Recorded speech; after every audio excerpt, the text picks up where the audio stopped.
আমার ভাইয়েরা, হযরত বেলাল ইবনে হযরত বেলাল রাদিয়াল্লাহু তাআলা আনহু উমাইয়া বিন খালফের গোলাম ছিলেন। উমাইয়ার গোলাম বেলাল যখন ইসলাম কবুল করেছেন, তিনি কিন্তু হাবশা থেকে এসেছেন। তার বাড়ি ছিল দক্ষিণ আফ্রিকায় হাবশাতে। হাবশা থেকে আগত বেলাল এখানে থাকবেন কিভাবে? এজন্য তিনি একজনের কৃতদাস গোলাম হয়ে তিনি থাকতেছেন। তার মালিক বনি উমাইয়া যখন শুনতে পেল গোলাম বেলাল ইসলাম গ্রহণ করেছে, মুহাম্মদকে ছাড়া কিছু বোঝে না, আল্লাহর ইবাদত ছাড়া তার মাথায় আর কিছু নাই, সে সর্বপ্রথম হযরত বেলালের গলার মধ্যে রশিটা চাইল। গলায় রশি, গলায় রশি কোথায়? গলায়। লোকেরা, এই যুগীয় লোকেরা আলেম ওলামাদের কোমরের মধ্যে রশি লাগায়। আশ্চর্য হই না, কারণ এটা আমাদের ঐতিহ্য, এটা আমাদের ইতিহাস। আমাদেরকে ইসলামের দাওয়াতের অপরাধে আমাদের গলায়, আমাদের কোমরে রশি লাগানো হয়েছিল। আমার ভাইয়েরা, গলার মধ্যে রশি লাগিয়ে হযরত বেলালকে যুবকদের কাছে ছেড়ে দিত উমাইয়া। যুবকেরা টেনে টেনে হযরত বেলালকে নিয়ে যেত।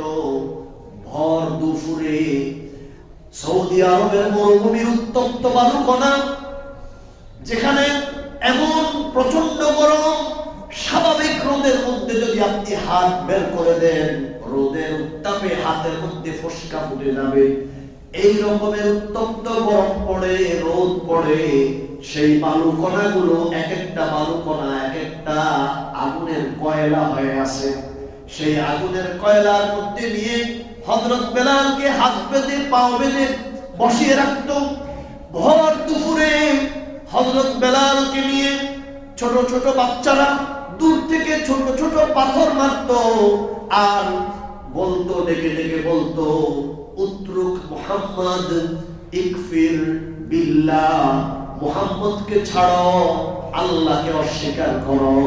হযরত বেলাল ডাক দিয়ে বলতেন, লা নাতুরুকু আবাদা, আমি জান যেতে পারে, মুহাম্মদকে আমি ছাড়তে পারবো না। সুবহানাল্লাহ। আমার ভাইয়েরা, এবার কয়েকদিন এভাবে করার পরে যখন দেখলো বেলালকে তার অবস্থান থেকে ফেরানো যায় না, এবার সিদ্ধান্ত করলো, না, আজকে ভর দুপুরে তীব্র রোদের মধ্যে বেলালকে শুইয়ে দাও। আমার ভাইরা, প্রচন্ড গরমে পাথরগুলো, বালুকণাগুলো যখন আগুনের কয়লার মতো হয়ে আছে, সেই আগুনের কয়লার মতো গায়ের এর মধ্যে হযরত বেলালকে গায়ের সমস্ত কাপড় খুলে খালি গায়ে যখন শুইয়ে দিত, মনে হতো যেন উত্তপ্ত কড়াইয়ের মধ্যে জীবন্ত মানুষটাকে দিয়ে দিয়েছে।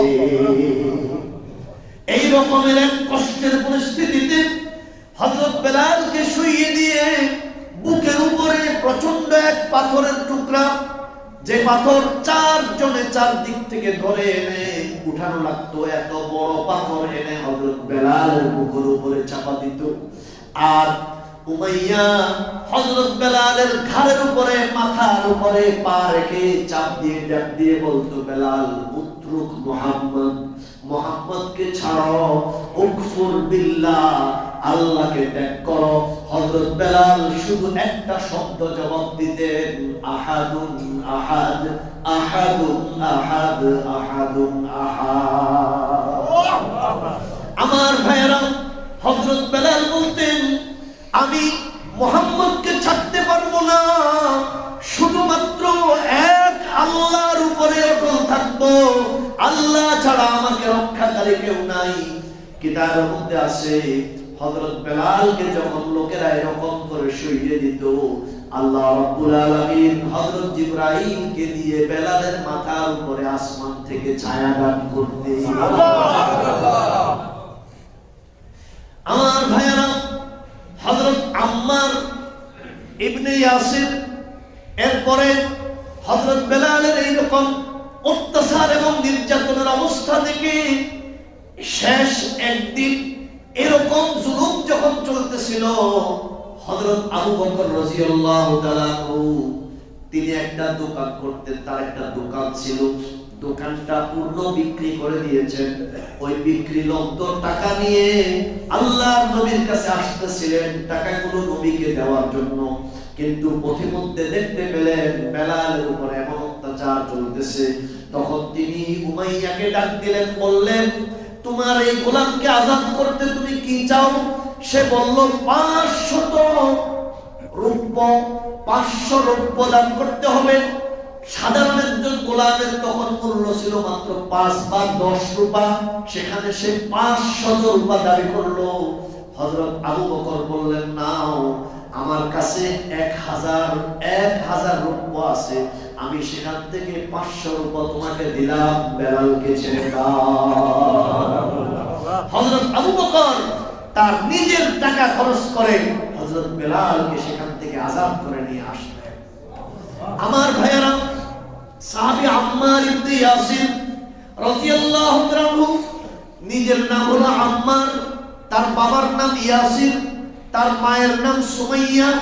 হযরত আম্মার তিনিও ইসলাম গ্রহণ করেছেন, তার বাবা ইয়াসিরও ইসলাম গ্রহণ করেছেন, তার মা সুমাইয়াও ইসলাম গ্রহণ করেছে।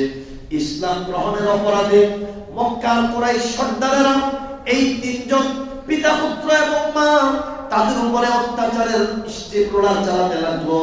তাদেরকে তিনজনকে রশি কোমরে বেঁধে উত্তপ্ত বালুকণার মধ্যে ভর দুপুরে তাদেরকে রোদের মধ্যে দাঁড় করিয়ে রাখতো। আমার ভাইয়েরা, অসহ্য অসহনীয় এই শাস্তি, এই কঠিন শাস্তির মধ্যে হযরত রাসূল আকরাম সাল্লাল্লাহু আলাইহি ওয়াসাল্লাম একদিন পাশ দিয়ে যাইতেছিলেন আর বলতেছিলেন, ও আলে ইয়াসির, ও ইয়াসিরের পরিবার, তোমরা শোনো, আল্লাহ রাব্বুল আলামিন তোমাদের তিনজনের জন্য তার জান্নাতকে সুসজ্জিত করতে আছে। আল্লাহ জান্নাত সাজাইতে আছে। ও আলে ইয়াসির, ইসবির, তোমরা ধৈর্য ধরো, আল্লাহ তোমাদের ধৈর্যের বিনিময়ে আল্লাহ জান্নাতকে সাজাচ্ছেন, তোমরা অপেক্ষা করো, মরতে দেরি, জান্নাতে যেতে দেরি হবে না। সুবহানাল্লাহ।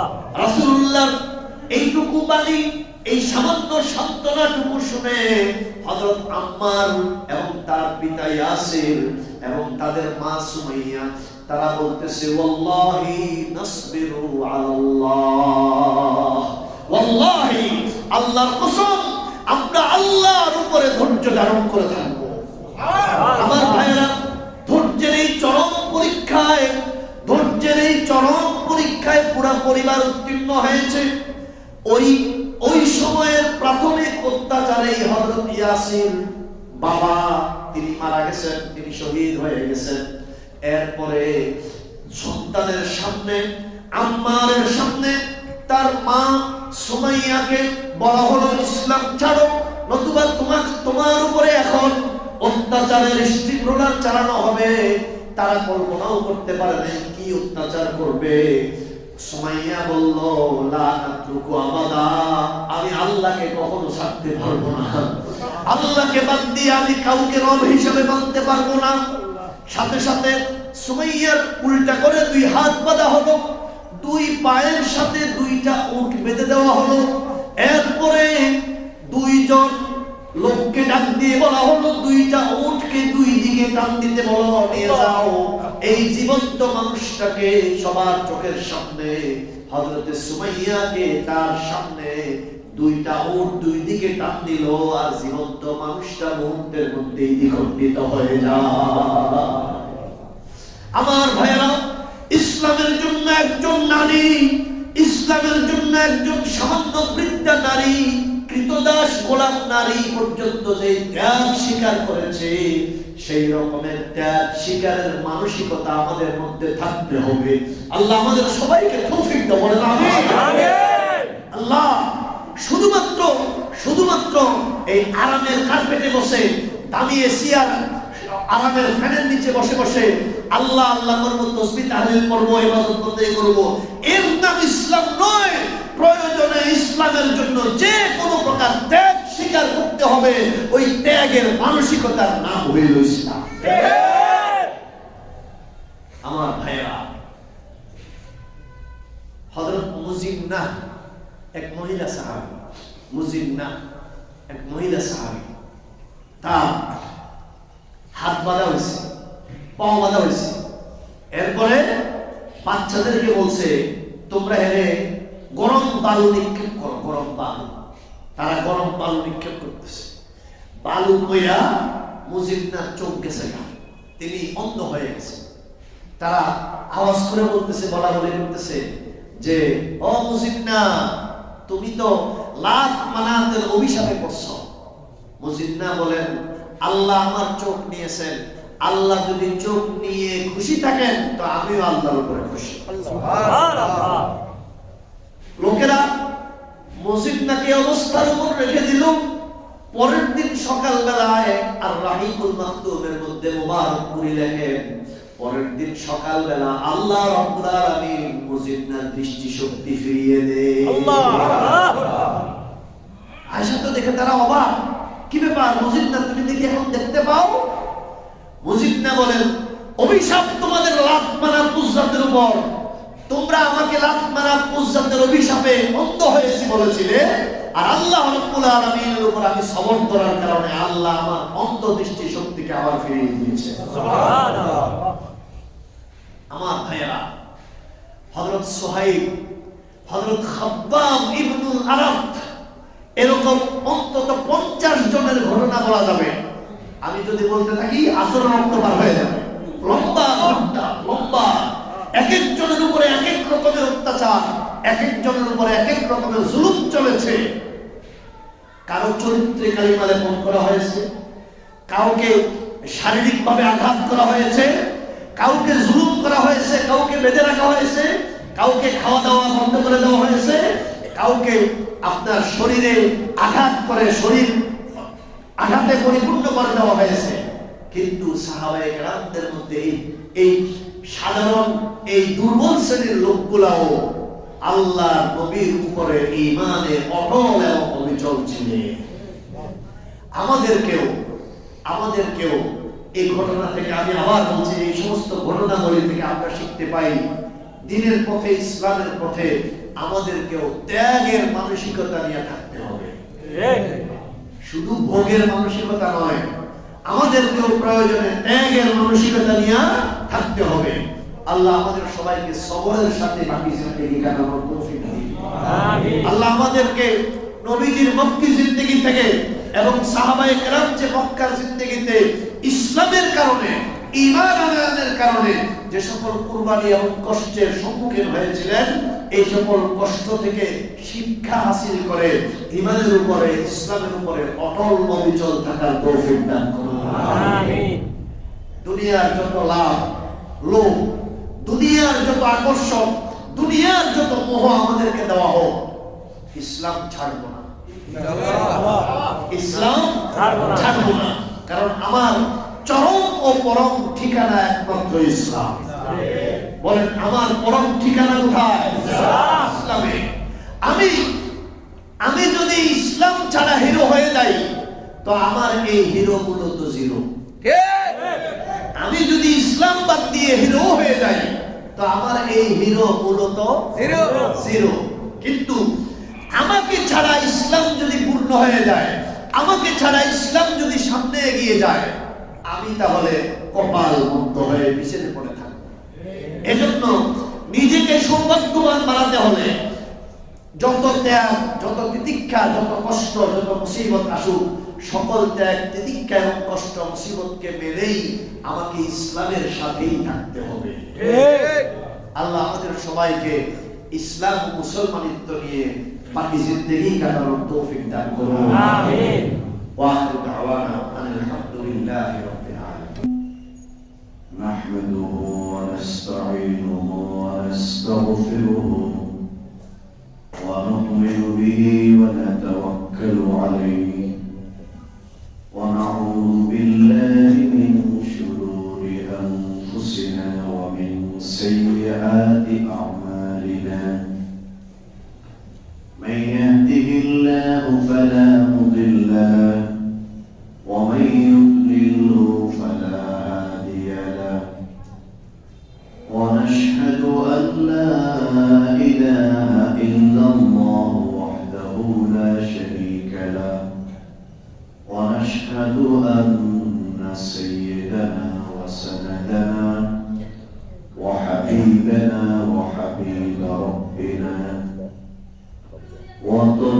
لنا وطبيب قلوبنا ومولانا محمدا عبده ورسوله أما بعد فأعوذ بالله من الشيطان الرجيم بسم الله الرحمن الرحيم وأنذر عشيرتك الأقربين صدق الله المولانا العظيم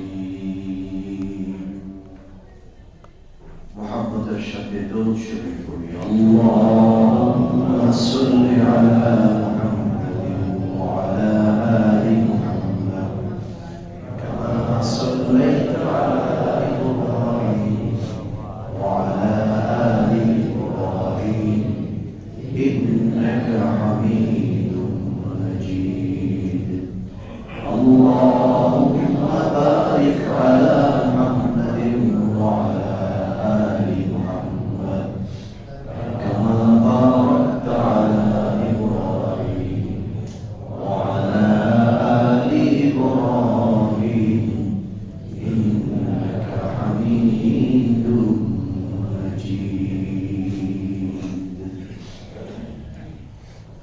الله رب العزة والجلال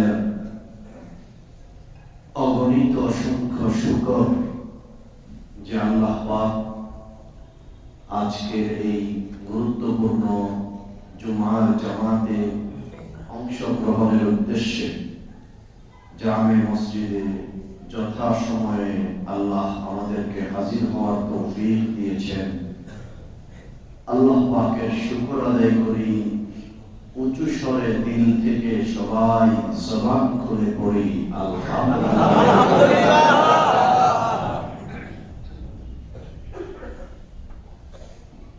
মোহতারাম হাজিরিন,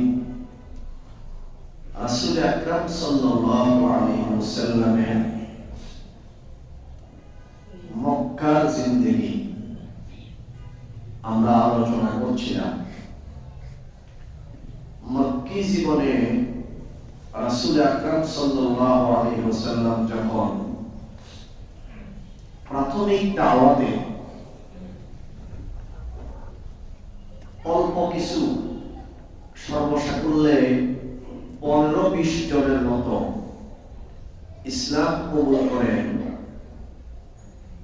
আল্লাহ রাব্বুল আলামিন তখন নবীজিকে আদেশ করেন وأنذر عشيرتك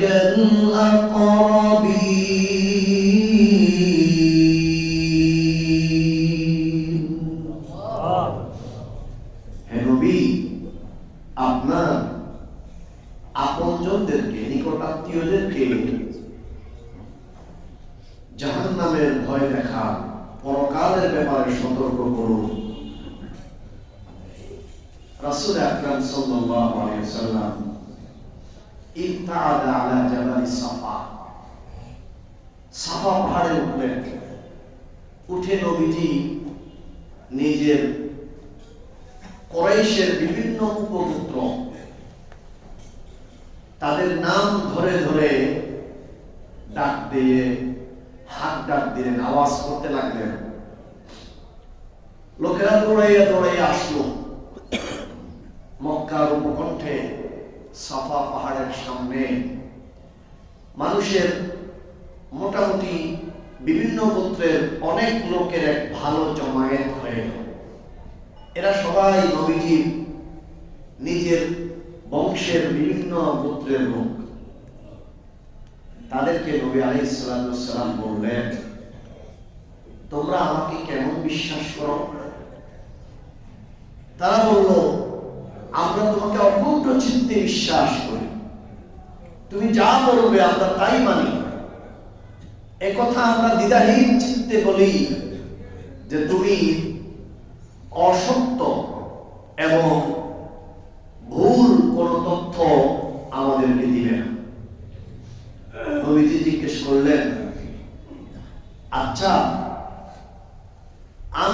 তোমাদেরকে বলি যে এই পাহাড়ের ওই প্রান্ত থেকে একদল শত্রু দল তোমাদের উপরে এখন আক্রমণ করার জন্য রণপ্রস্তুতি নিয়ে তোমাদের দিকে অগ্রসর হচ্ছে, এরকম কথা যদি আমি তোমাদেরকে বলি তোমরা কি সেটা বিশ্বাস করবে?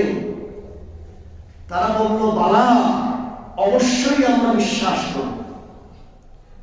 নবীজি বললেন, তাহলে শোনো, আমি তোমাদেরকে এমন এক জগতের ভয় তোমাদেরকে দেখাচ্ছি যেখানে আমাকে এবং তোমাদের সবাইকে এই আসমান জমিনের স্রষ্টার সামনে হাজির হতে হবে, যেখানে তোমাদের সবাইকে জীবনের পুঙ্খানুপুঙ্খ অবস্থার হিসাব দিতে হবে, যেখানে আমাদের সবাইকে আমাদের জিন্দেগির প্রতিটা পদক্ষেপের হিসাব না দিয়ে পা নাড়ানোর কোনো সুযোগ থাকবে না। অতএব আসো, আমাকে আল্লাহ রাব্বুল আলামিন যে তাওহীদের দাওয়াত দিয়ে, এক আল্লাহর উপর ঈমান আনার দাওয়াত দিয়ে আমাদেরকে পাঠিয়েছেন, আমার উপর যে আল্লাহ আসমানি সর্বশেষ কিতাব কোরআন নাযিল করেছেন, আমাকে রাসূল করে পাঠিয়েছেন, তোমরা আল্লাহর উপরে বিশ্বাস করো, আমি রাসূলের উপর ঈমান আনো, পরকাল দিবসে বিশ্বাস করো এবং নিজেদের জিন্দেগিকে, নিজেদের জীবনকে তোমরা তাকওয়ার জিন্দেগিতে, আল্লাহর ভয়ে পূর্ণ জিন্দেগিতে তোমরা জীবন গঠন করো। এমন চমৎকার এবং সুন্দর উপদেশ যখন লোকদেরকে নবীজি বললেন, তখন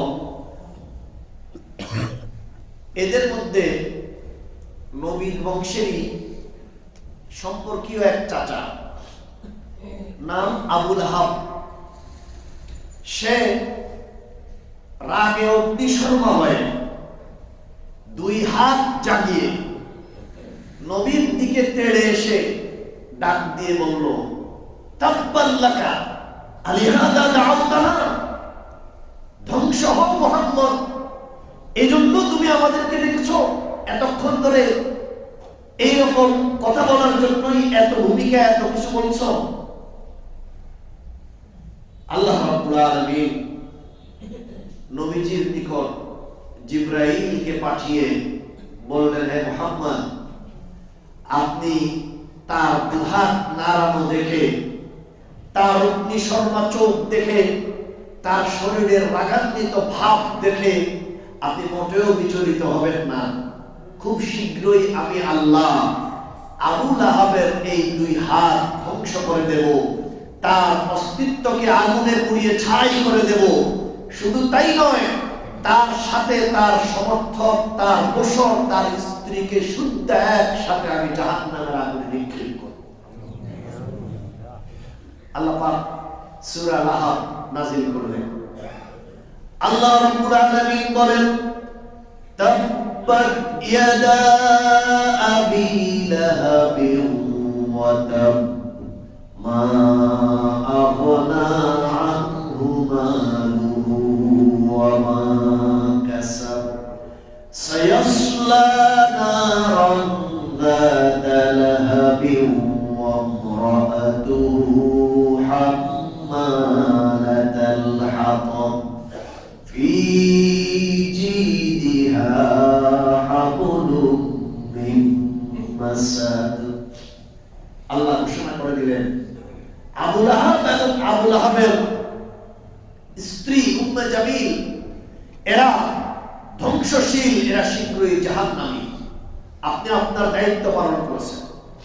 ওয়া মা আলাইকা ইল্লাল বালাগ, হে নবী, আপনার দায়িত্ব পৌঁছানোর। আমি আপনাকে বলেছি, আপনার আপনজনদেরকে আপনি ডেকে ডেকে দাওয়াত দিন, আপনি দায়িত্ব পালন করেছেন।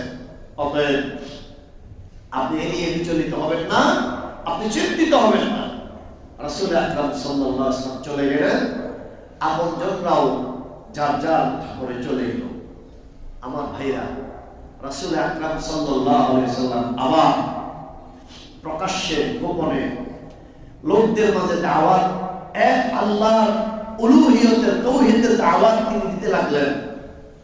দিতে দিতে অবস্থায় দাঁড়ালো লোকদের মধ্যে যারা একটু অভিজাত শ্রেণী, মানুষদের মধ্যে যারা একটু বংশীয় গৌরবে, টাকা পয়সায়, অর্থবিত্তে একটু বড় অবস্থানের, তারা নবীজির দাওয়াতকে তেমন গুরুত্ব দিচ্ছে না।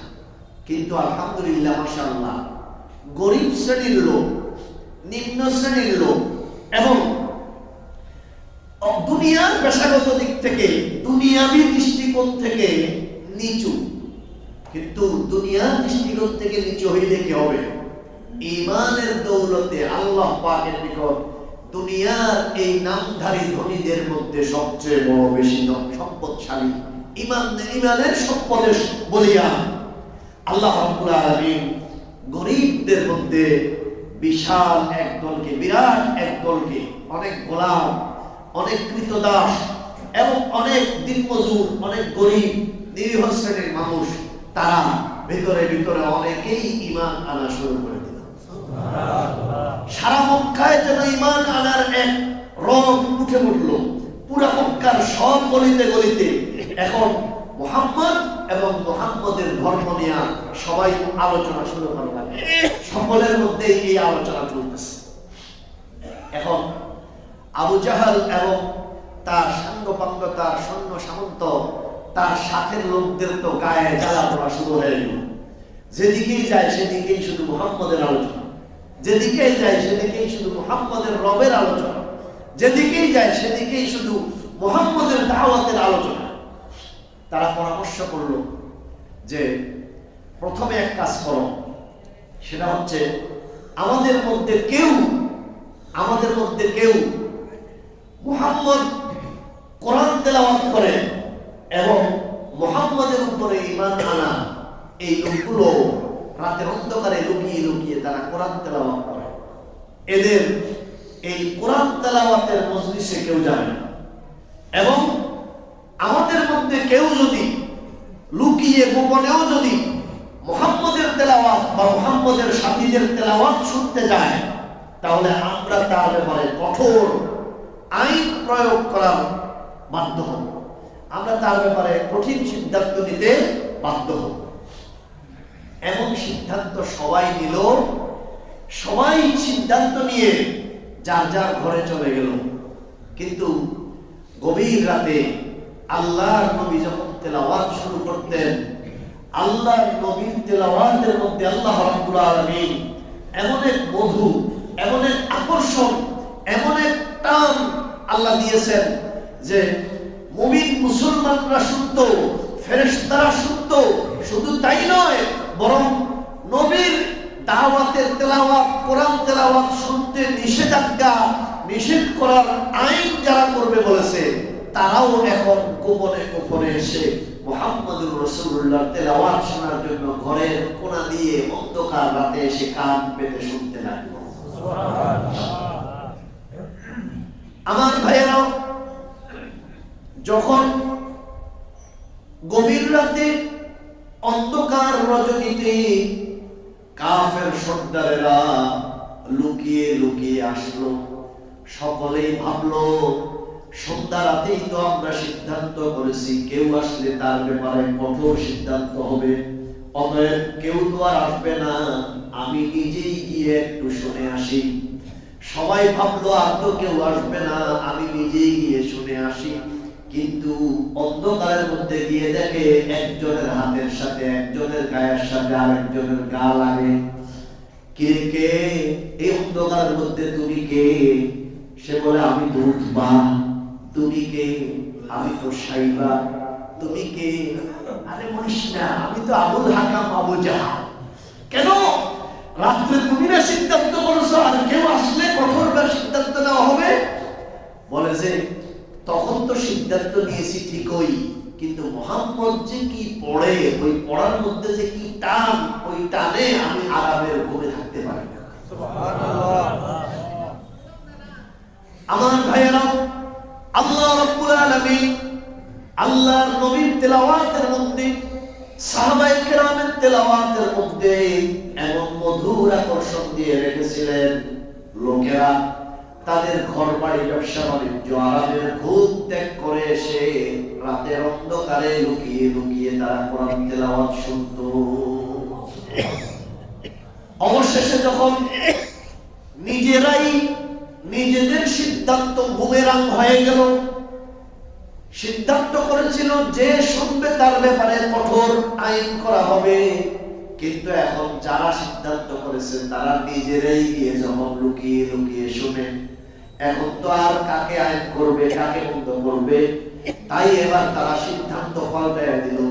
এবার বললো যে আসো, মুহাম্মদের অনুসারীদের মধ্যে যারা নিম্ন শ্রেণীর লোক আছে, যারা নিচু শ্রেণীর লোক আছে, তাদের ব্যাপারে আমরা একটু কঠোর হই, তাহলে দেখবে মুহাম্মদের অনুসারীর সংখ্যা আস্তে আস্তে ধীরে ধীরে কমে যাবে।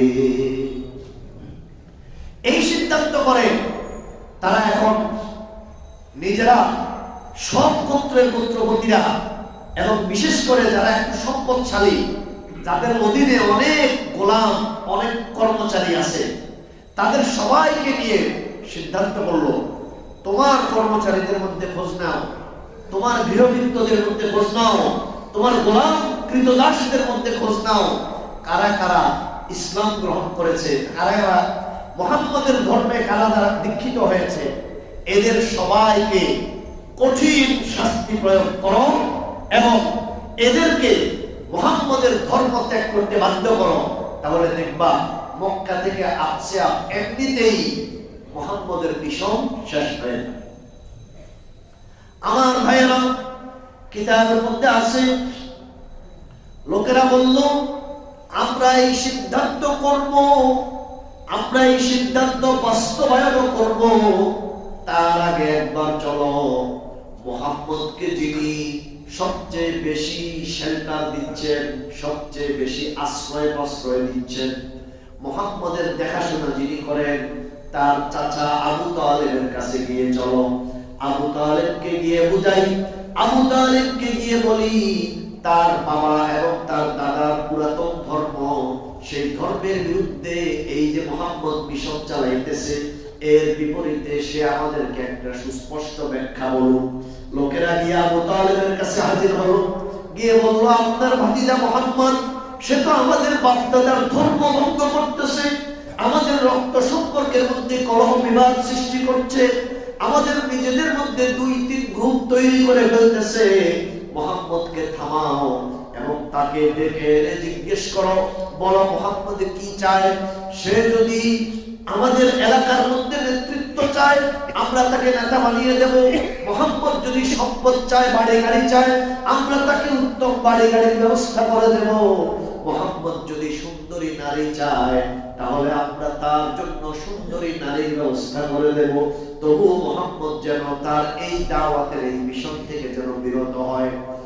আল্লাহর নবীর এই অবস্থা ব্যক্ত করে আবু তালেবের কাছে গিয়ে মক্কার কাফের সর্দারেরা যখন আবু তালেবকে প্রস্তাব করলো, সবার সামনে আবু তালেব আল্লাহর নবী মুহাম্মদ সাল্লাল্লাহু আলাইহি ওয়াসাল্লামকে ডাক দিলেন, ডেকে বললেন, দেখো ভাতিজা, কুরাইশের নেতারা আমার কাছে এসে এই প্রস্তাব করতেছে, এরকম ভাবে আবেদন করতেছে, তুমি কি বলো?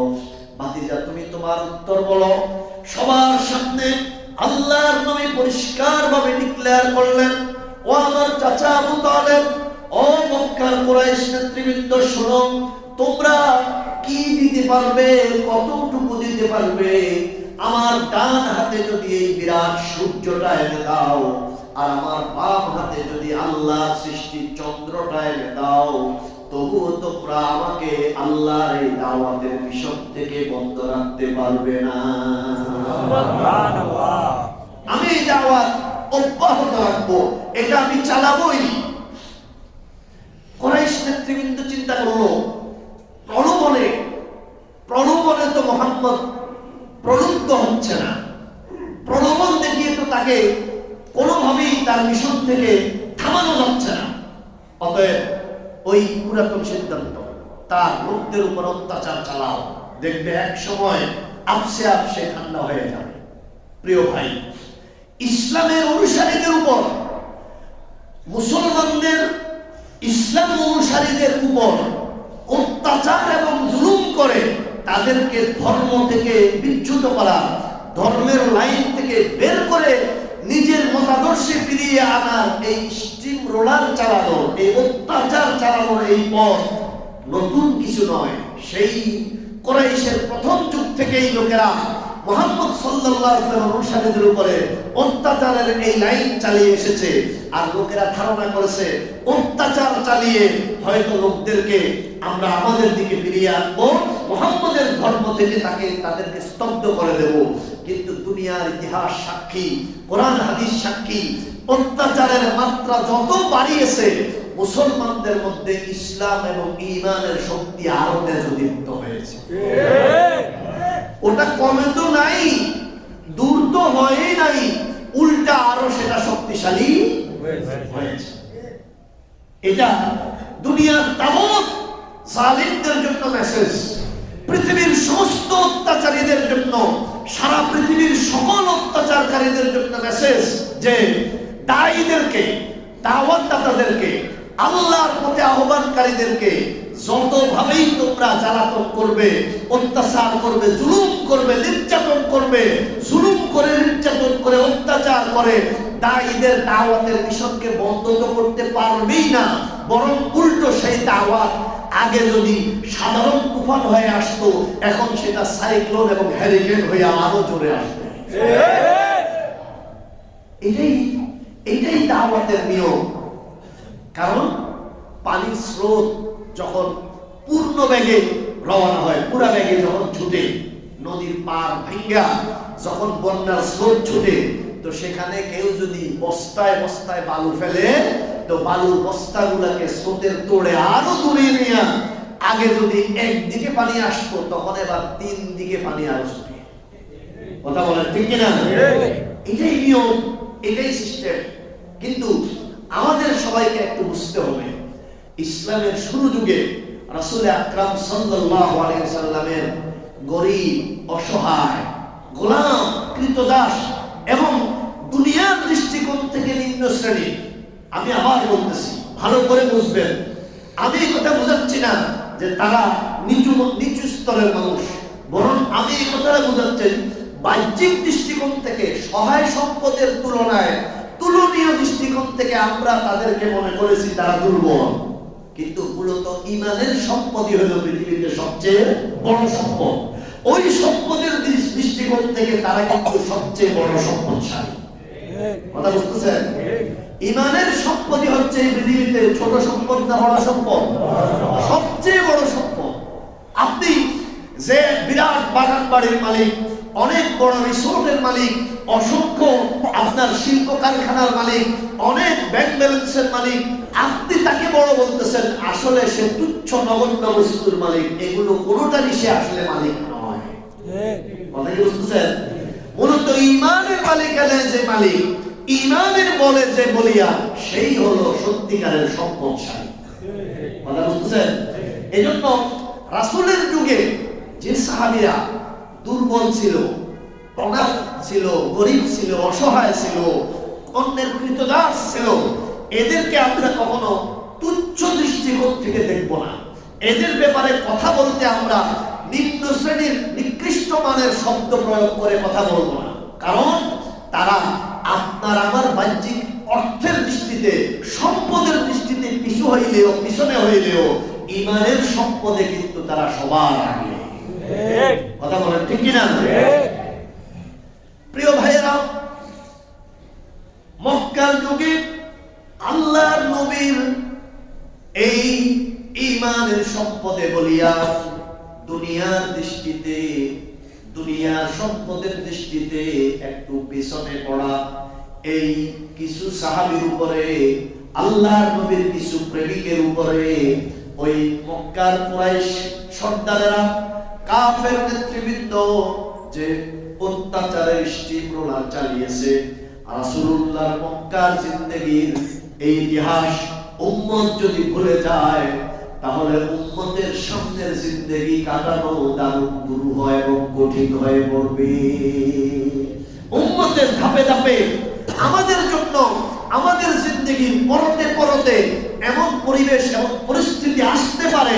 এজন্য আল্লাহ রাব্বুল আলামিন ইসলামের শুরুতে নবীর সাহাবীদের উপরে এই রকমের কিছু পরিস্থিতি, এই রকমের কিছু ঘটনা ঘটিয়ে আল্লাহ আমাদেরকে শিখিয়েছেন যে ইসলামের উপরে যদি তুমি থাকো, আর ইসলামের উপরে তুমি থাকতে গিয়ে তোমাকে যদি অটল অবিচল যদি তুমি থাকো, তো তোমার উপরও এরকম কোনো না কোনো দিক থেকে কোনো না কোনো ভাবে জুলুম এবং অত্যাচার আসবে। ওই সময় আমার নবীর সাহাবীরা দিনের উপরে ঈমানের উপরে অটল থাকতে গিয়ে সেই পরিমাণ ত্যাগ এবং প্রতীক্ষার শিকার হয়েছিল, ইসলামের উপরে মুমিন মুসলমান হিসেবে থাকতে তোমাদেরকেও সেরকম কিছু ত্যাগ প্রতীক্ষা স্বীকার করতে হবে। এবার কথা বুঝতেছেন? কথা বুঝতেছেন? অতএব